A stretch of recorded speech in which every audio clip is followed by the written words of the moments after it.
Hi everyone, and welcome to our family education session on behavioral activation. My name is Sean Dallaire. I'm the recreational therapist at On Track First Episode Psychosis program, and this is Melissa Mason, occupational therapist for the First Episode Psychosis program. Hello. Thank you for joining us.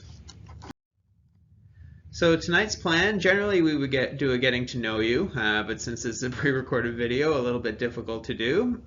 We will go over what is behavioral activation, why has function changed in the clientele, and how you can help. So we're going to start off with what is behavioral activation. So behavioral activation is a type of therapeutic intervention that aims to increase an individual's activity levels. It initially was used with clients with depression. It involves recognizing the obstacles that may interfere or challenge activation or engagement. And the goal of this is to increase engagement in day-to-day activity and in return positively influence mood. So why are we talking about behavioral activation?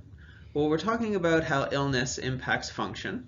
Our clients report that their day-to-day functioning is different than before, and reports from family members that there has been a change in function. So what has this change in functioning looked like?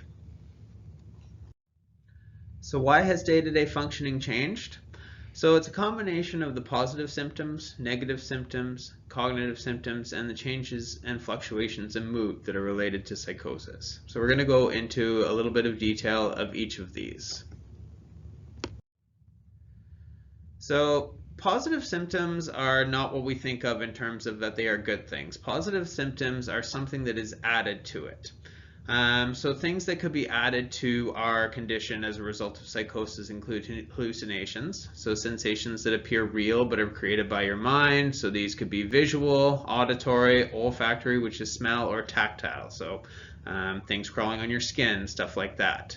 It could be delusions, so false or erroneous beliefs that usually involve a misinterpretation of perceptions or experiences. So persecutory, people believing that people are attacking them, targeting them, things like that. Religious delusions, a lot of things doing with God, that Jesus is talking to you, things like that. Referential, so the TV is talking to you, or grandiose, maybe that you have superpowers, things like that.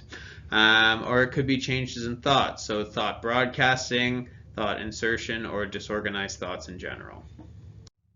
So how do positive symptoms change behavior? Everything that is added to us is going to change the way that we react or perceive the world. So if we are seeing things that are not there or believing things that are not necessarily real, our thoughts on things are going to change as a result. So again, the opposite of positive symptoms being negative symptoms. And again, negative does not mean that it is negative in nature. It means that something is being taken away. It does not refer to a person's attitude. It's not to be confused with laziness, and it can be characterized by a flat affect, so showing little to no emotion. Negative symptoms, so there's a number of different negative symptoms that can occur. Communication being one of them, may produce little speech even with prodding or cueing. You'll notice the one-word answers, long pauses, vague speech and difficulties clarifying or explaining, and mumbling as it's too difficult to articulate. And with that, the emotion and affect. So a limited range of emotional experiences, such as a flat affect, or reduced effective expression, so something like a monotone speech. Motivation may engage in little productive activity, may spend most of the day sitting or lying around, may not take care of basic grooming or hygiene, have little interest in events or hobbies, even hobbies that they had before, and have limited goals or sense of purpose. You may also notice changes in psychomotor activity, so slower movements. Movements may look like they take considerable effort. Expressive gestures may be absent, so they may not use their hands as much, or head movements that tend to accompany communication. So how do negative symptoms change behavior? Again, the same thing as positive. If something is being taken away from you, it's going to change the way that you interpret the world and change the way that you want to react with the world. So I'm going to jump in and talk about how mood influences individuals' behavior and day-to-day functioning. Mood is a little bit different from those negative symptoms that Sean just talked about. Often what we can see is, depending on the situation and circumstances around when that individual was unwell, sometimes that impacts their mood towards certain situations. So for example, if the client started experiencing their symptoms while they were at school, they might have some fears and anxieties about returning to a classroom because of their experience with psychosis when they were last in school. Increased insight and awareness of these changes in level of functioning can also create fear and avoidance. So we often find people with the most insight are the ones who can put that together and start to feel those feelings of anxiety or fear towards certain activities.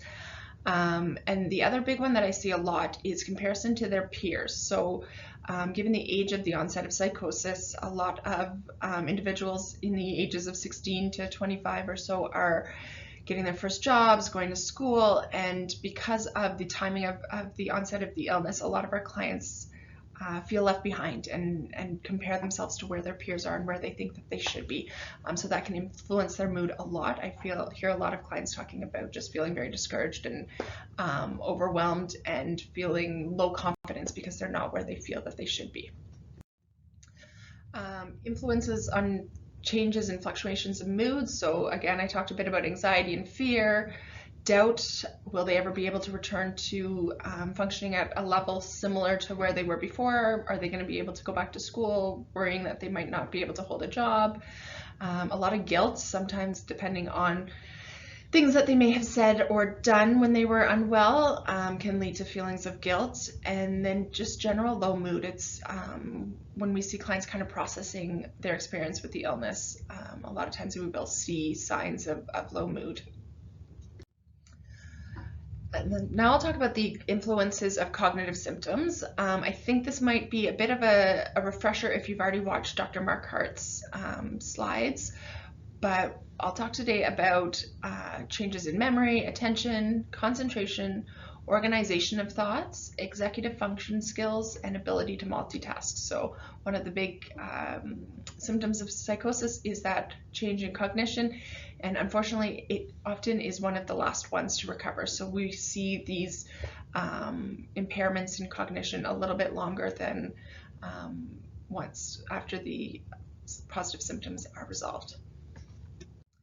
So our executive functioning skills, we see this impaired a lot in individuals who are recovering from a psychosis. Our executive functioning skills occur in our frontal lobe of our brain, and it's kind of like the control center of our brain. So when we do an activity, we're often using multiple different cognitive skills at once. It's very rare that when you're performing an activity that you're only focusing on one specific cognitive skill. So for example, when we need to activate, so just the concept of getting up and starting an activity, if I were to have a doctor's appointment tomorrow, just knowing to plan ahead that I have to prioritize getting dressed and showered that morning before I get going, planning for any sort of unforeseen circumstances. So if there's a big snowfall that night, how am I going to navigate that to make sure that I get there on time? Making sure that I'm eaten, dressed, everything's organized to go. I don't forget the paperwork that the doctor asked me to bring next time. Organizing all those different thoughts and ideas before going to that activity. The action piece of executive functioning is just that get up and go. So starting the activity, but then also being able to monitor and say, oh, this is going really well, or I need to change plans. I'm on a bus that's about to stop or break down. I need to switch plans and come up with a new bus route that I'm going to take. Using our memory, so being able to pull information from our working memory and recalling specific information that helps us with the current task that we're doing. Managing our emotions. This is a big one when you're doing a task. So if the task isn't going the way you want it to, or getting frustrated with something, being able to kind of monitor that and keep our emotions at a functional level so that they don't impair our ability to complete the task. Regulating our effort into a task. So If I'm studying for a test and I'm not able to really retain the information and it's not going so well, changing the effort that I'm putting into it, maybe slowing down my speed, maybe adding some breaks into my study sessions might help me with that. So being able to think of all of that. Also focus.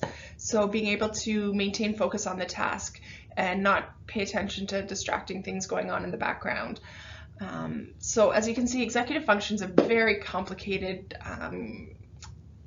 cognitive skill, and it's often one that we do see clients struggle with in the initial stages of recovery. So I'll go into a couple more examples of executive functioning. So one we see often is difficulty with flexibility. So that rigid thinking, having a hard time switching at the last minute. So for example, if a client has an appointment booked at 10 and the doctor calls and says, oh, I need to switch that to 11, that can be quite distressing for some clients and they might have a really hard time with that. Difficulties with working memory, so remembering all the information needed. So forgetting to start a task, forgetting to take a break, that kind of feeling when you walk into a room not sure what you're there for. Maybe they were doing the laundry and someone called on the phone and they completely forgot that they were doing the laundry and weren't able to get back into it. Some of you might notice that your loved ones are needing a lot more repetition, or instructions to be repeated to them more often than what they used to, forgetting appointments, forgetting to bring in their prescriptions. These are all common symptoms that we see. Difficulties with planning and organizing. So knowing how to start a task. So even just saying, oh, can you go clean your room? That might be too much for someone who's in early stages of recovery from psychosis. So the idea of, well, I don't even know how to start cleaning my room. I don't know where to start. I don't know what to do, what needs cleaning. So maybe instead of just saying go clean your room, maybe pick up the clothes off the floor would be a bit more direct. Difficulties with inhibition, so maybe responding really quickly, not having that filter when they're speaking to someone, beginning a task without having all the tools necessary. So maybe going to make a cake, but then starting and then realizing they have none of the ingredients to make a cake. Difficulties with attention, so frequent shifting between different tasks. If a phone or TV is on, maybe having a really hard time even listening to someone talking to them and giving them instructions. We see a lot of people just getting super frustrated and giving up with the task. Difficulties with emotional self-regulation. So as I was saying earlier, just out of proportion reactions. So maybe feeling overwhelmed and not being able to control that, feeling anxiety or fear with a task and not knowing what to do with that anxiety or fear and those emotions taking over. How do cognitive symptoms change behavior? So often, a lot of times we see just inability or not even initiating tasks. So things like cleaning their room or getting to doctor's appointments on time or schoolwork or all of those activities that require so many different cognitive skills, we might notice a client not able to engage in them or withdraw from them completely, or you might just find that your loved one is very forgetful, or acting differently, or needing a lot of cues and repetition, or a lot of encouragement and support for things that they might not have needed before in the past. So what can be done with these changes? So the first step to helping improve some of these symptoms that Sean and I were chatting about is just trying to initiate some form of activity. It will likely not be at the same level as it was before the individual experienced their episode of psychosis, but starting somewhere. So activity does help one feel better, as we can all probably relate. Participating in something that is meaningful to us, something that we enjoy, does improve our mood. Often when we get up and go do something, it does help us feel less tired and help get kind of that sluggish feeling shaken away. And it can also help us think a little bit more clearly. So the key is just getting engaged into something. We also have to think about what activity that might be. So places where we usually try to start is something that's pleasurable and enjoyable for an individual. So if your loved one enjoys a sport or art or crocheting, picking out those activities that are meaningful to them and bringing them pleasure and joy are a great place to start. Another good place to start is looking at daily tasks and responsibilities, so things that need to get done in the day. I mentioned earlier cleaning your room or helping with unloading the dishwasher, something small that help contribute to the household.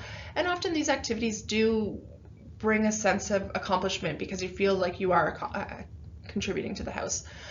Social activities, so just even picking up the phone and calling a friend, going and grabbing a coffee with a friend can be a great place to start, or implementing a self-care routine. So as Shannon mentioned, sometimes due to negative symptoms, the self-care routine can be one of the things that we notice as a change.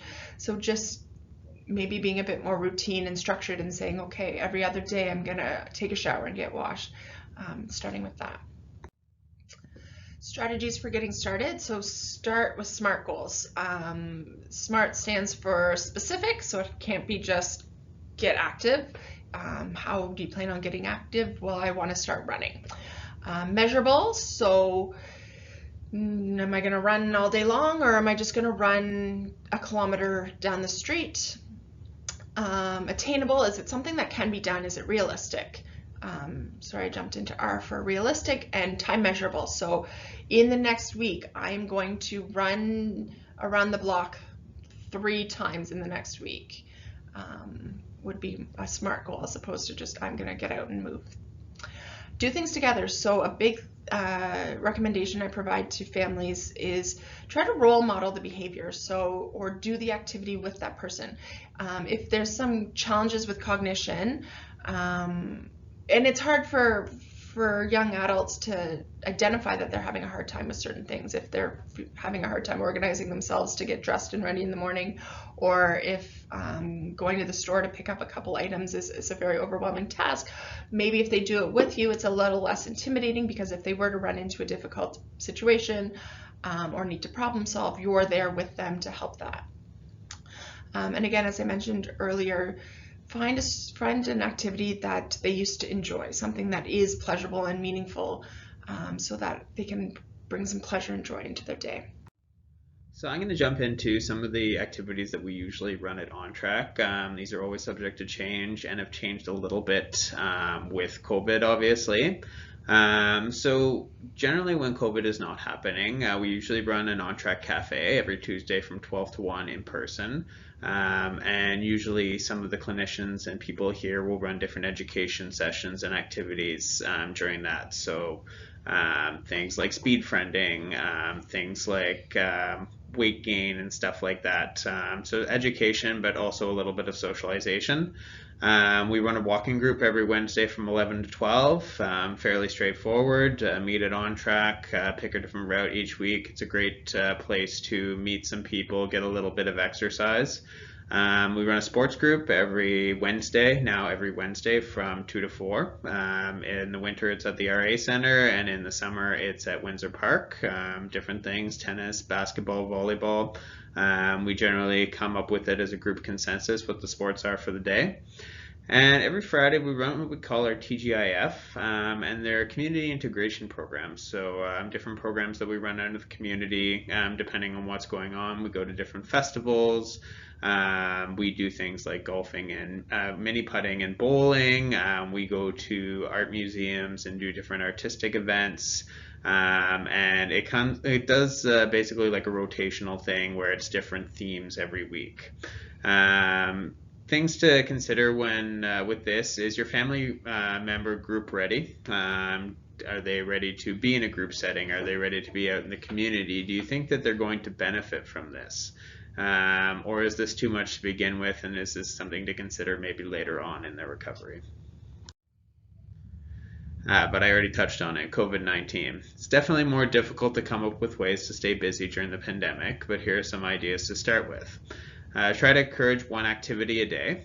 So I talked about a little bit of a rotational thing, but the activity should be balanced. So we like to focus on different dimensions of health, so social activities, physical activities, productive and meaningful activities or emotional activities. And encourage a schedule and planning of activities ahead of time, so that, and we'll touch a bit on this later on in the presentation, but scheduling and planning them will be more effective in making sure that they're participating in them. So there's a lot of different ideas for social activity.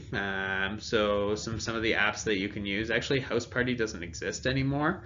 It's being incorporated into the metaverse. Fun fact. But using Zoom for any number of different activities. Zoom has a number of games on there. I also encourage things like Psych, Kahoot, stuff like that.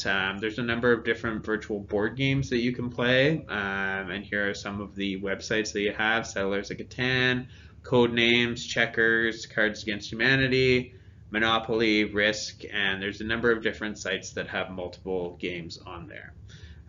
We encourage physical distance outdoor hangouts depending on what the lockdown measures are at the time. And there's a number of different ways that you're able to meet virtually with family members as well, aside from Zoom.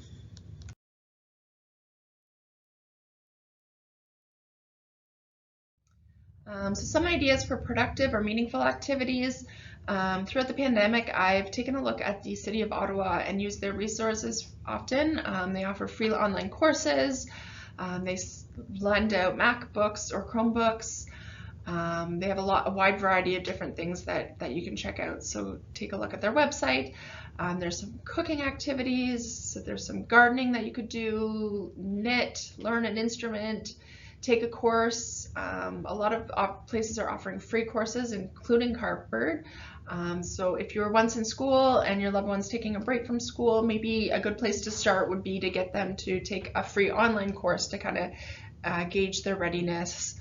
I often even encourage people to pick a topic that they really enjoy and find a TED Talk or something like that, or watch a documentary about it. It's a good place to start. You can look at also finishing or upgrading high school courses. There's an excellent resource, ilc.org, on top of our adult high schools here in Ottawa that help you take on your high school credits, or just taking an online university or college course.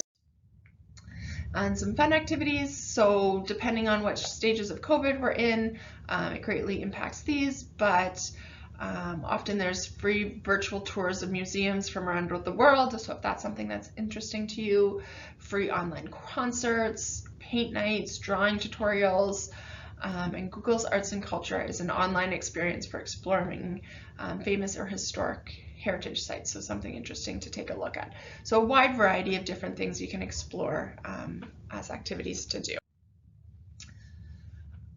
So what can you do to help your family members? So these are a lot of tips, so which are really important to remember when you're sitting down and thinking about, okay, I want to get my loved one up and going in some form of activity. Where do I even start? So making sure that it's an organized environment, setting an example, like I said earlier, maybe doing the activity with your loved one, or modeling the behavior. Praising for self-initiation, so really encouraging your loved one when you see them taking that initiation, making sure the time is organized. So it's really hard to kind of wake up in the morning and just say, today's the day that I'm going to do something meaningful. So really organizing the time. I often encourage clients to really think about what's the time of the day that you're most active and where you feel the most energy, and pick that time. So say it's 1 o'clock in the afternoon, pick that time to schedule your activity. Don't schedule it at 8 in the morning if you're not a morning person.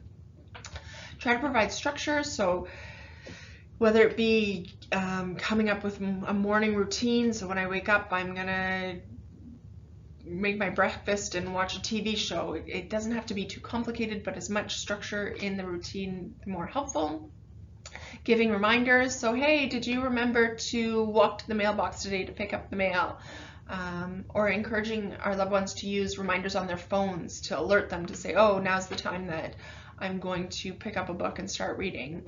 Using calendars, visual reminders are always really helpful for everyone. So putting a calendar and saying, on Tuesdays your day to unload the dishwasher, or Wednesday and Fridays are shower days, so don't forget to shower.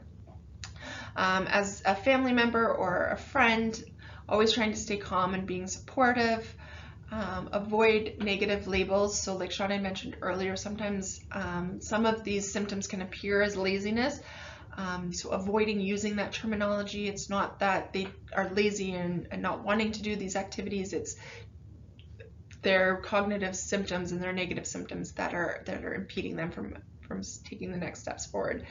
And a big one I talk about a lot with my clients that I work with is giving breaks. So something you might have been able to do before psychosis, and you might have been able to do it for maybe an hour at a time.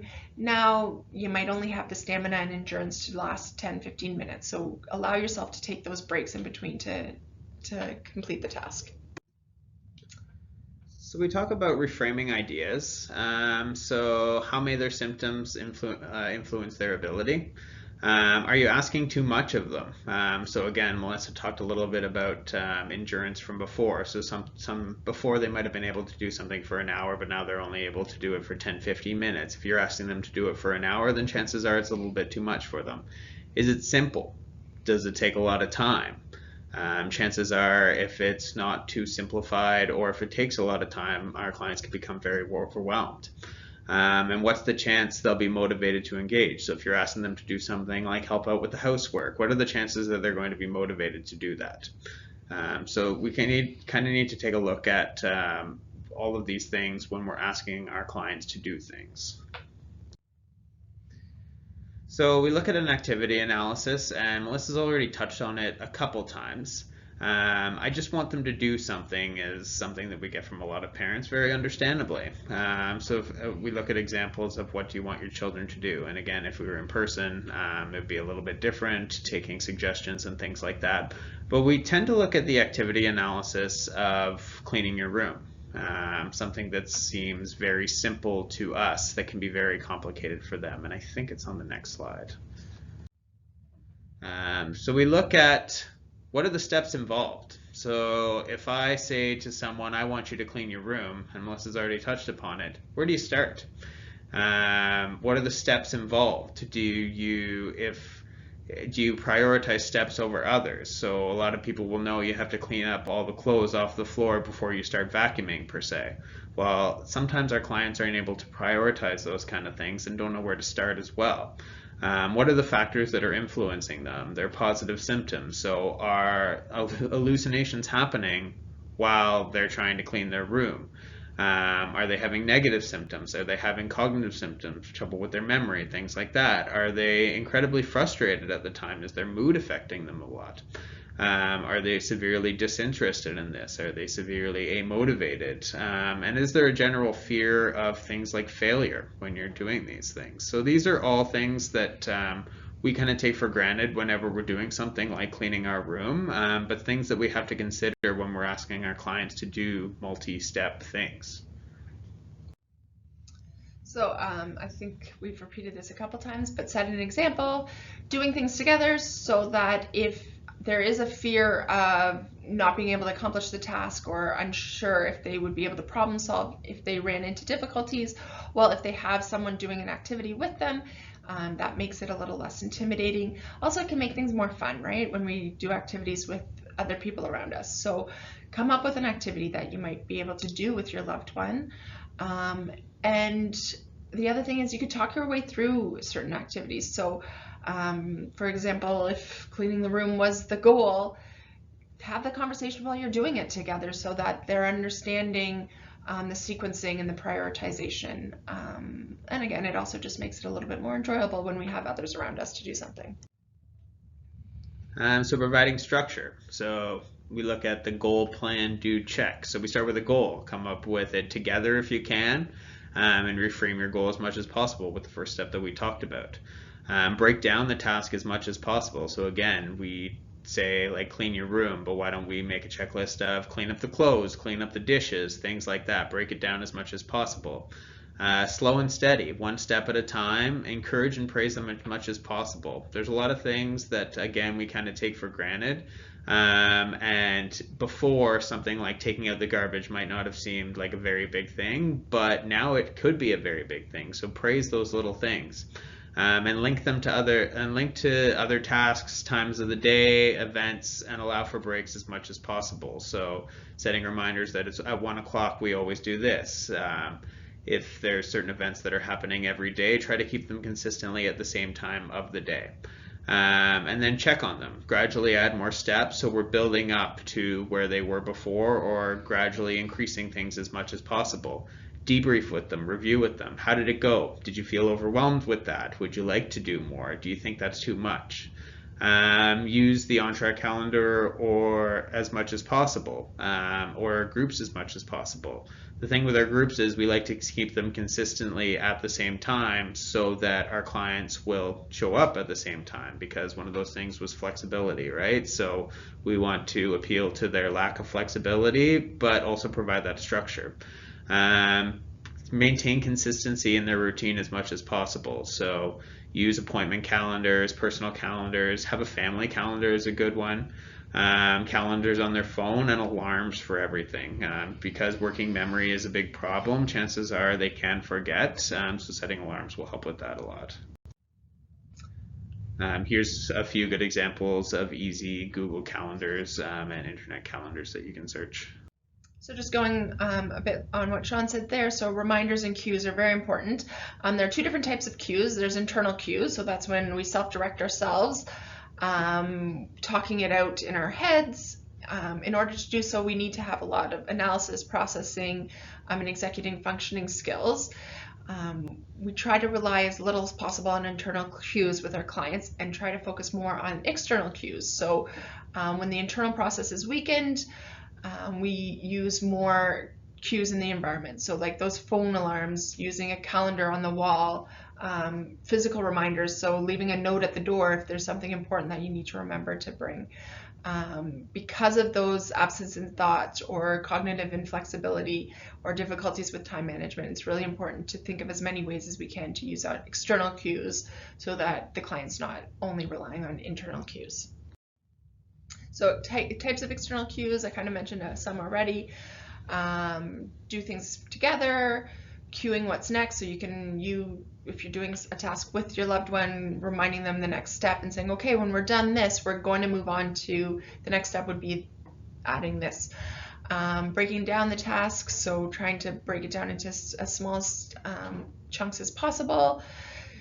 Simple steps, so instead of leaving a list of to-do things, like Sean said, cleaning your room, maybe just leave it into more simple steps of sort your laundry, pick up the clothes off the floor.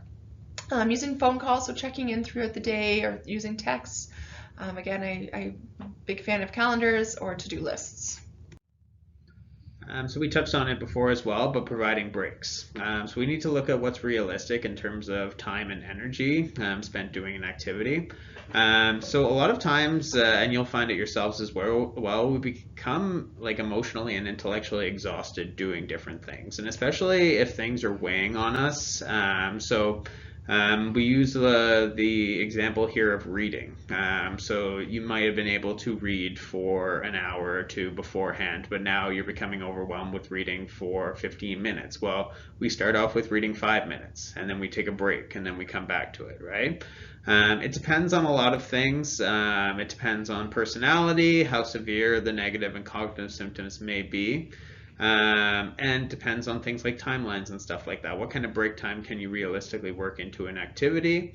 And can you pace the activity out to do small parts over the day or over a few days?